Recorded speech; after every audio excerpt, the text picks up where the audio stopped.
नमामि सद्गुरुं शान्तं सच्चिदानन्दविग्रहं पूर्णब्रह्मपरानन्दम् ईशमाळन्दिवल्लभम् प्रपन्नपारिजाताय स्तोत्रवेत्रैकपाणये ज्ञानमुद्राय कृष्णाय गीतामृतदुहे नमः।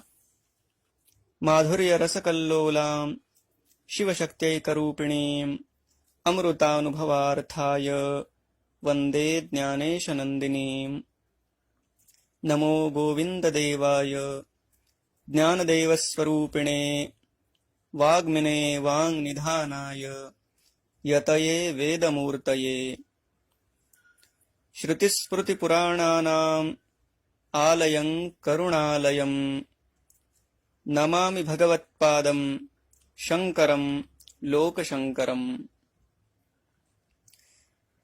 भगवान आद्य शंकराचार्यांच्या गुरुवष्टकम या स्तोत्राच्या संदर्भात गुरुभक्त योगाचा विचार करत असताना आपण पाहिलं, स्वदेशेषु मान्यः विदेशेषु मान्यः स्वदेशेषु धन्यः सदाचार वृत्तेषु मत्तो न चान्यः गुरोरंघ्रिपद्मे मनश्चेन्न लग्नम् ततः किं ततः किं ततः किं ततः किं। सर्व प्रकारची लोकमान्यता ख्याती स्वदेशामध्येही प्राप्त झाली आणि अगदी साता समुद्रापलीकडे सुद्धा आपल्या यशाचा डंका वाजवला आणि सदाचरणाच्या बाबतीत सत्कर्मांच्या बाबतीत आपला हात धरू शकेल असं कुणीही नसलं, असा आपला समज असला तरी देखील एवढं सगळं असूनही इतर सगळ्या गोष्टी जशा सद्गुरूंच्या चरणांच्या आश्रयाशिवाय व्यर्थ आहेत, तशी आपली ही प्रसिद्धी, लोकमान्यता आणि आपलं सगळ्या प्रकारचं सदाचरण सुद्धा सद्गुरूंच्या आश्रयाशिवाय व्यर्थ आहे। यानंतर पुढे भगवान आचार्य ज्याच्या हाती सत्ता आहे, ज्याला मानणारे कित्येक लोक आहेत, ज्यानं आपल्या पराक्रमावर, त्या पराक्रमाच्या बळावर सगळ्या पृथ्वीला जिंकून घेतलाय, अशा पृथ्वीपती राजाच्या वैभवाचं वर्णन करतात। क्षमामंडले भूप भूपाल वृंदैः सदा सेवितं यस्य पादारविन्दम् गुरोरंघ्रिपद्मे मनश्चेन्न लग्नम् ततः किं ततः किं ततः किं ततः किं। क्षमामंडले भूप भूपाल वृंदैः सदा सेवितं यस्य पादारविन्दम्।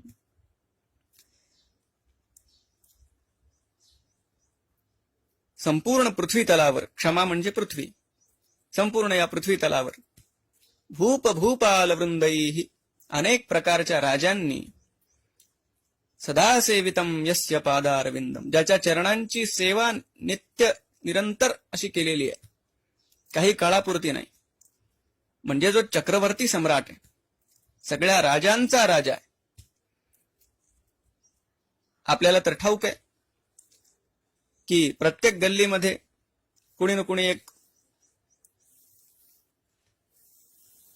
प्रमुख असतो, नेता असतो। त्या त्या स्तरावर, गल्लीच्या स्तरावर एक प्रमुख असतो। गावामध्ये एक कुणीतरी असा असतो ज्याचं पुष्कळ जण ऐकतात।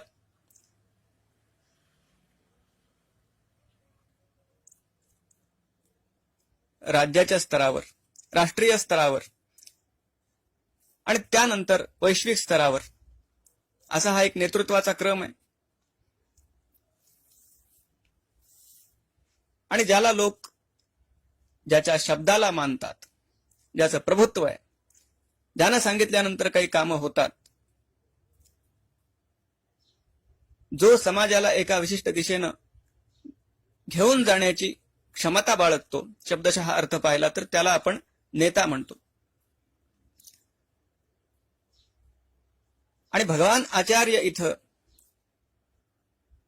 त्या क्षमतेची सुद्धा पराकाष्ठा आपल्याला दाखवताय. जसं की सगळीकडेच भगवान आचार्य हे करतायत. धन सुद्धा किती मेरुतुल्यम असं यापूर्वी भगवान म्हणालेले आहेत. इथं सुद्धा प्रभुत्वाची जेव्हा आपल्याला ते कल्पना आपल्या डोळ्यासमोर उभी करतायत, तेव्हा त्याची जी पराकाष्ठा असू शकते, पृथ्वीवरचे समस्त राजे, सगळे नेते ज्याला मानतात, अशा प्रकारचं नेतृत्व ज्याच्या हाती आहे.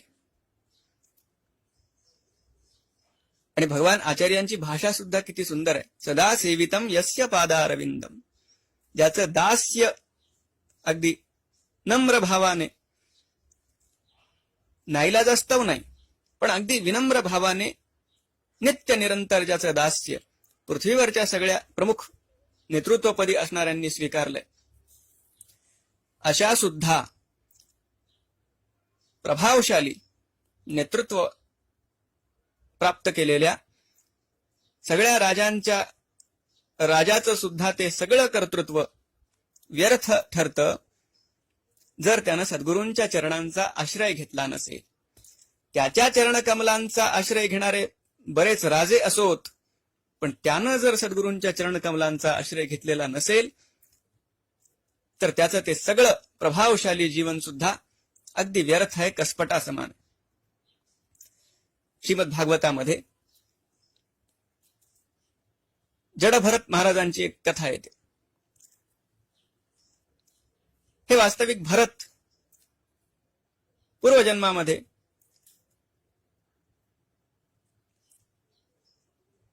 फार मोठे योगी होते, तपस्वी होते. नंतर त्यांना त्यांची वासना एका हरणीच्या पाडसामध्ये अडकल्यामुळे हरणाचा जन्म घ्यावा लागला आणि त्यानंतर पुन्हा ते जन्माला आले जडभरत या नावानं. कथा आपण ऐकलेली असते. हे जडभरत स्वतः अत्यंत मोठे ज्ञानी आहेत, पण त्यांनी ठरवलेलं आहे की संसारातल्या या जगाच्या कुठल्याही झमेल्यामध्ये आता अडकायचं नाहीये, सावध राहायचंय. म्हणून ते अगदी जसं माऊली म्हणतात, पिसे पण मिरवी आवडोनी, चातुर्य लपवी महत्व हारवी, पिसे पण मिरवी आवडोनी. अशा प्रकारचे एक पिसे पण ते मिरवत होते, अज्ञानी असल्याचं भासवत होते सगळ्या जगाला, कोणाशी काही बोलत नसायचे, आतून अत्यंत मोठे ज्ञानी होते. असं त्या कथेमध्ये आपल्याला जायचं नाहीये. घडलं असं, राजा रहुगण जो सिंधू सौवीर देशाचा राजा आहे, तो एकदा पालखीमध्ये बसून जात असताना त्याचा एक भोई आजारी पडतो आणि इतर भोयांना हे जडभरत महाराज तिथं बसलेले दिसतात. असाच कोणीतरी आहे धट्टाकट्टा तरुण, म्हणून ते त्याला भोई म्हणून नेमतात. जडभरत महाराज काही नीट चालत नाही, त्यावरून राजामध्ये आणि त्यांच्यामध्ये बाचाबाची होते. हा राजा रहुगण वास्तविक अध्यात्मातल्या आपल्या काही शंका घेऊन कपिल मुनींच्या आश्रमामध्ये निघालाय. तो स्वतः अध्यात्मातला एक जिज्ञासू आहे, पण पालखीत बसून आणि थाटामाटामध्ये तो सद्गुरूंच्या कपिल मुनींच्या आश्रमामध्ये तपोवनामध्ये जायला निघालाय. जडभरत ज्यांना भोई म्हणून नेमलंय, नीट चालत नाही म्हणून तो रागावतोय. शेवटी त्यांच्या चालीमध्ये काही फरक पडत नाही, याला पालखीत बसल्या बसल्या त्रास होतोय. हे पाहून रहुगण एवढा संतापला, तू आता नीट चालला नाहीस तर तुझा वध करून टाकीन, असं जेव्हा तो म्हणाला, तेव्हा मात्र पहिल्यांदा जडभरत महाराज आपल्या मुखातून काहीतरी बोलले. आणि त्यांचा बोलण्याचा आशय असा होता की तू जी ही मारण्याची भाषा करतोयस, ज्या अभिमानापोटी ही मारण्याची भाषा करतोयस, ते शरीर वास्तविक तू आहेस का? आणि ज्याला तू मारणार आहेस ते शरीर मी तरी आहे का? ही वेदांताची भाषा ऐकून राजाला पश्चात्ताप झाला. तो त्या पालखीतून खाली उतरला आणि जडभरतांच्या पायाशी बसून त्यांना पश्चात्ताप व्यक्त केला, क्षमा मागितली. आणि त्यालाही ही जाणीव झाली की कुठेतरी आपण वरवर पाहता अध्यात्मातल्या शंका वगैरे सगळं घेऊन चाललेलो होतो, पण आपल्यामध्ये तो राजेपदाचा अहंकार अजून तसाच आहे. आणि पायाशी लीन झालेल्या त्या रहुगणाला जेव्हा जडभरत महाराज उपदेश करायला लागतात, तो अत्यंत सुंदर उपदेश. रहुगणै तत्तपसा न याति न चेज्जया निर्वपणाद् गृहाद्वा न छन्दसा नैव जलाग्निसूर्यैः विना महत्पादरजोभिषेकम्. जडभरत म्हणतात, राजन, हे तप किंवा अन्य प्रकारच्या उपासना, या सगळ्या उपासना आराधना यांनी कुणी त्या परमतत्वाला प्राप्त करू शकत नाही. काय केलं पाहिजे? विना महत्पादरजोभिषेकम. राजन, सद्गुरूंच्या चरणांची धूळ जोपर्यंत आपल्या माथ्यावर आपण मिरवीत नाही, त्या पायधुळीनं जोपर्यंत आपण स्नान करत नाही, तोपर्यंत इतर कुठल्याही गोष्टीचा काहीही उपयोग नाहीये. राजाचा, राजेपदाचा अहंकार तो कुठल्या कुठे निघून गेला. पण हा किती सुंदर श्लोक आहे. आणि आपण पाहिलं आपल्या परंपरेत सुद्धा अलौकिक मोठा लाभ पारमार्थिक प्राप्त करण्यासाठी तर सद्गुरूंच्या पायाशी जाणं हे आहेच आहे. पूर्वीपासून कित्येक राजर्षी आपल्या आध्यात्मिक शंका घेऊन, जिज्ञासा घेऊन अगदी अनवाणी पायानं ऋषीमुनींच्या आश्रमात गेलेले आपल्याला पाहायला मिळतात. पण अगदी लौकिक कुठल्याही प्रकारची समस्या सोडवण्यासाठी सुद्धा रघुवंशामध्ये जर आपण पाहिलं, महाराज दिलीप वसिष्ठ मुनींच्या आश्रमामध्ये हात जोडून अगदी एखाद्या नम्र दासाप्रमाणे आपल्या पत्नीला घेऊन पुत्रप्राप्तीच्या उद्देशानं त्यांना उपाय विचारण्यासाठी जातात. विनम्र होऊन जातात. आपल्या राजेपदाचा सगळा डामडौल मागे सोडून जातात. किंवा त्याच पवित्र वंशामध्ये जन्मलेले दशरथ महाराज, ते सुद्धा अगदी विनम्र होऊन ऋषींच्याकडे जातात. ही आपली परंपरा आहे.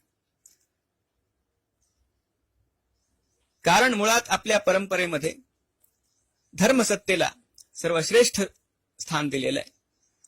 याचं कारण सुद्धा हेच आहे की या सगळ्या भौतिक जगामधले व्यवहार सांभाळण्यासाठी,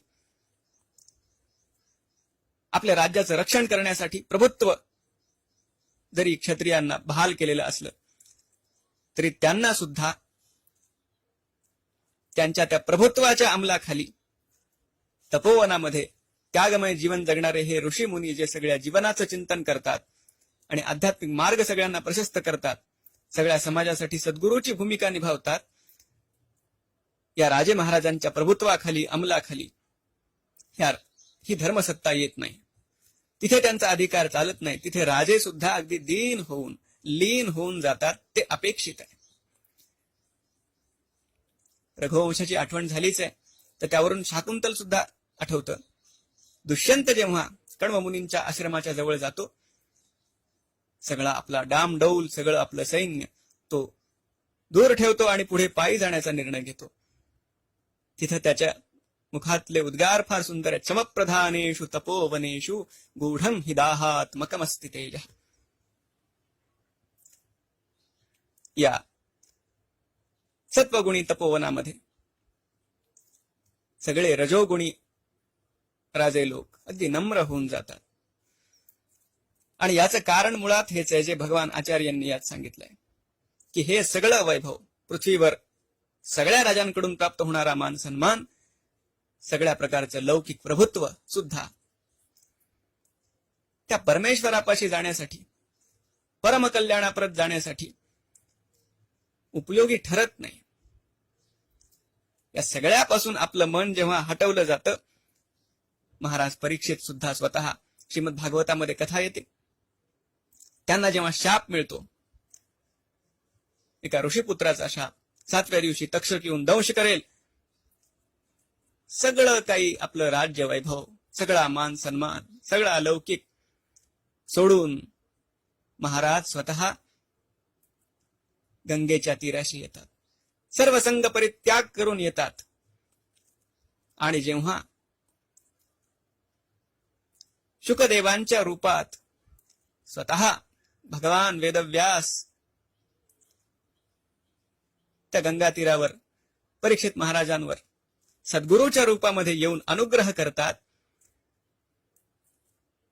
संपूर्ण श्रीमद भागवत श्रवण केल्यानंतर महाराज परीक्षितांची जी प्रतिक्रिया आहे ती फार सुंदर आहे.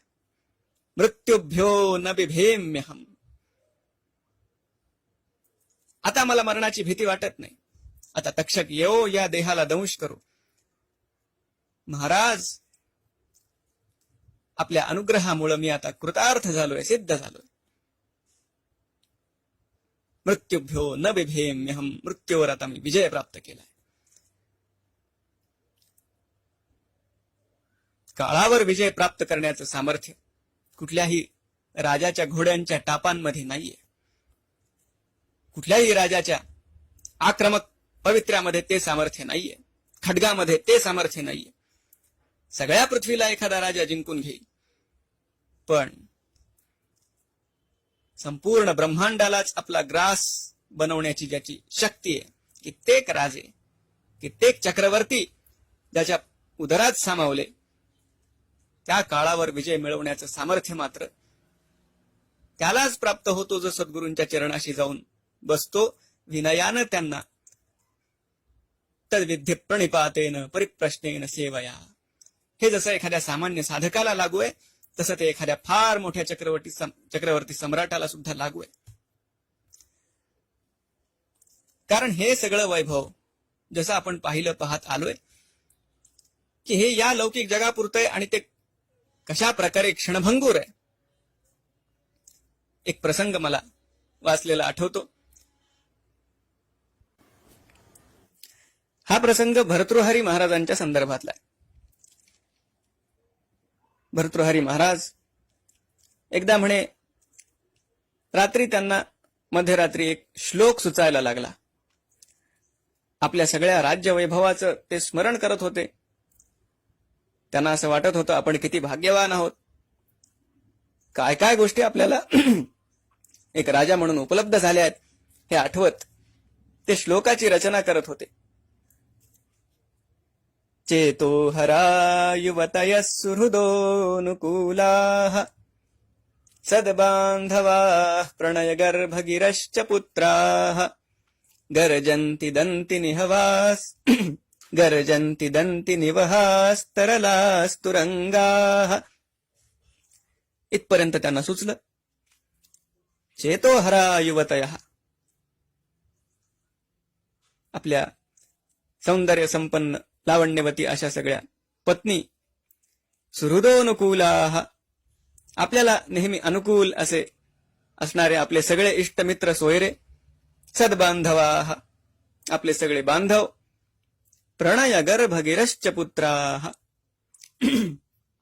किती प्रेमाने लाडिकपणे बोलणारी आपली मुलं, गर्जन्ति दन्ति निवहाः तरलाः तुरंगाः, आपल्या दारी उभे असलेले एवढे सगळे हत्ती, आपलं गजदळ, तरलास्तुरंगाः, चपळ असं आपलं घोडदळ, हे सगळं वैभव भर्तृहरींना रात्री आठवत होतं. त्याचं चिंतन करत करत ते हा श्लोक रचत होते. पण 3 चरण रचून झाली, 4थं चरण काही सुचत नव्हतं. आणि जसं की आपल्याला ठाऊक आहे, जोपर्यंत ते काव्य पूर्ण होत नाही, कवीला करमत नाही, त्यांनाही समाधान वाटत नव्हतं. ते परत परत पहिल्या 3 ओळी म्हणत होते. चेतो हरा युवतयः सुहृदोऽनुकूलाः सद्बान्धवाः प्रणय गर्भगिरश्च पुत्राः गर्जन्ति दन्ति निवहास्तरलास्तुरंगाः. हेच परत परत परत परत म्हणत होते, पण 4थी ओळ काय सुचेना. काय करावं.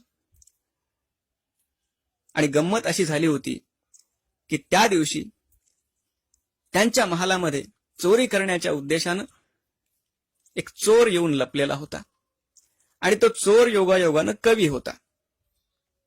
या 3 ओळी तो परत परत ऐकतोय. राजा झोपी जाण्याची तो वाट वास्तविक पाहतोय. त्याला त्याचं काम साधायचंय, पण तो होता कवी, त्यामुळे त्याला काही राहवत नव्हतं. आणि या 3 ओळी ऐकून एकदम त्याला चौथी ओळ सुचली आणि त्या राजाच्या पलंगाखालून तो बोलून गेला. काय बोलला? सम्मीलने नयनयोर नहि किंचिदस्ति.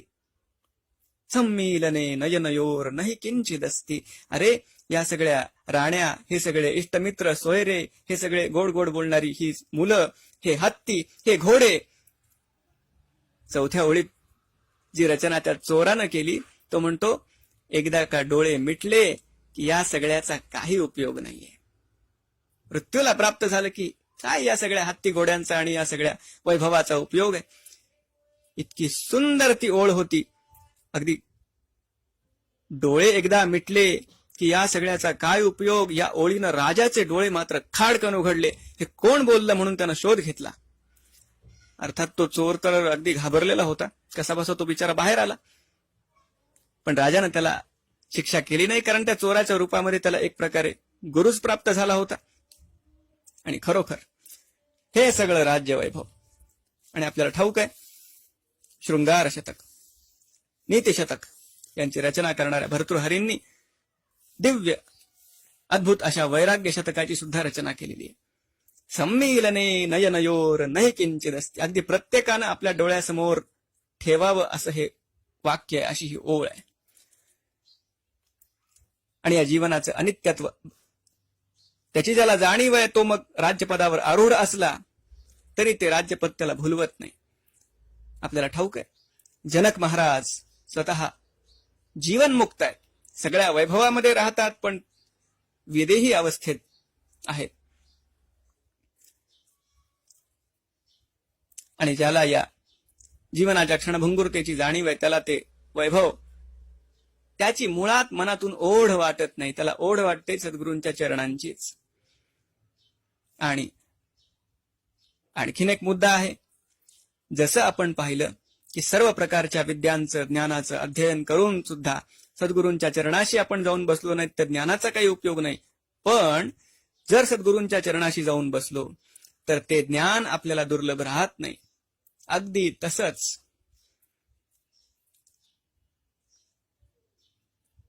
फार मोठं राजेपद, प्रभुत्व जरी प्राप्त असलं, सद्गुरूंच्या चरणाशी बसलं नाही तर त्याचा काही उपयोग नाही. पण एका सद्गुरूंच्या चरणांच्या आश्रयानं कुठली लोकमान्यता दुर्लभ नाही, कुठलं ज्ञान दुर्लभ नाही, ऐहिक कुठलं सुख दुर्लभ नाही, तसं प्रभुत्व हे सुद्धा दुर्लभ नाही. श्री गुरुचरित्रामध्ये किती सुंदर कथा येते. श्रीपाद श्रीवल्लभ प्रभू, एक रजक त्यांची सेवा करायचा, धोबी. येऊन नमस्कार करायचा, अगदी विनयानं त्यांच्यासमोर नतमस्तक व्हायचा. महाराज सुद्धा त्याच्याकडे बघून स्मितहास्य करायचे. एके दिवशी या रजकानं नदीमध्ये विहार करणाऱ्या एका यवन राजाचं सगळं वैभव पाहिलं. दिव्य असा नौका विहार त्या राजाचा चाललाय. राजाचं ऐश्वर्य पाहून त्या रजकाच्या मनामध्ये एक इच्छा निर्माण झाली की आपणही असं राजे झालो असतो तर किती बरं झालं असतं. नित्य नियमाप्रमाणे श्रीपाद श्रीवल्लभ प्रभूंना त्यानं येऊन नमस्कार केला. भगवान श्रीपादांनी त्याच्या मनातली ती इच्छा जाणली. ते त्याला म्हणाले, काय रे, काय इच्छा आहे तुझी? तो म्हणाला, महाराज, आपल्यापासून काय लपलेलं आहे? मनात एक अशी इच्छा जागृत झालीय की मला सुद्धा जर असं राजा बनता आलं असतं तर किती बरं झालं असतं. सद्गुरू तर कल्पतरू आहे. श्रीगुरु सारखा असता पाठी राखा. सगळ्या प्रकारच्या कामना सुद्धा ते पूर्ण करतात. श्रीपाद श्रीवल्लभ प्रभूंनी त्या रजकावर अनुग्रह केला आणि त्याला म्हणले, ठीक आहे, तू राजा होशील, यवन राजा म्हणून तू जन्माला येशील, सगळ्या प्रकारचे राज्यसुख तू भोगशील. तुला हे राज्यसुख या जन्मात हवंय की पुढच्या जन्मात, तेवढं सांग. भक्त काम कल्पद्रुम प्रभूंनी अचानक असं विचारल्यानंतर तो रजक बोलून गेला, महाराज पुढच्या जन्मामध्ये मला राज्यपद मिळावं अशी माझी इच्छा आहे. पण त्या रजकानं आणखीन एक फार गोड मागणं मागितलं. तो म्हणला, राज्यपद तर आपण देताय, आपलं प्रसाद म्हणून मी ते ग्रहण करीन. माझी सुद्धा इच्छा आहे की राज्यसुख भोगावं, मात्र एक करा, त्या राज्यवैभवामध्ये सुद्धा राहून आपल्या चरणांची विस्मृती, आपल्या चरणांचा वियोग मात्र मला घडू देऊ नका. भगवान गोड हसले. त्यांनी त्याची ती विनंती मान्य केली. आणि जसं आपण त्या गुरुचरित्रामध्ये वाचतो, पुढच्या जन्मामध्ये हा रजक फार मोठा यवन राजा झाला. आणि काही निमित्तानं सर्व प्रकारचं राज्यवैभव भोगून सुद्धा पुढचा जो अवतार श्रीपाद श्रीवल्लभ प्रभूंनी घेतला, श्री नृसिंह सरस्वतींच्या रूपात, हा यवन राजा जो मागच्या जन्मातला रजक आहे, येऊन पुन्हा एकदा श्री नृसिंह सरस्वती प्रभूंच्या पायाशी लागतो. सगळं राज्यवैभव भोगून नंतर सद्गुरूंच्या चरणकमलाशी पुन्हा एकदा एकरूप होतो. सद्गुरूंच्या कृपा छत्राखाली सगळ्या प्रकारच्या वासना सुद्धा ते पूर्ण करून घेतात आणि त्यांच्यापासून आपला पिंड सोडवतात सुद्धा. आपण मृत्यूला घाबरतो, सद्गुरू आपल्याला त्या मृत्यूपासून तर सोडवतात, जन्मापासून सुद्धा सोडवतात. जन्म मृत्यू पासून, सगळ्या प्रकारच्या वासना बीजांपासून, सगळ्या प्रकारच्या पापापासून सुद्धा आणि पापाच्या प्रवृत्तीपासून सुद्धा सोडवणारे अकारण करुणा वरुणालय असे हे सद्गुरू आहेत. त्यांच्या चरणाशी कशा कशा प्रकारे आपल्याला एकरूप व्हायचं असतं आणि त्यांच्या चरणाश्रयाशिवाय कुठल्या कुठल्या गोष्टी कशा व्यर्थ असतात याचं चिंतन आपण क्रमशः करतोय. पुढेही काही गोष्टींचं चिंतन आपल्याला करायचंय, क्रमशः ते करू. आजच्या पुरता इथेच विराम देतो. गोपाल कृष्ण भगवान की जय. ज्ञानेश्वर महाराज की जय.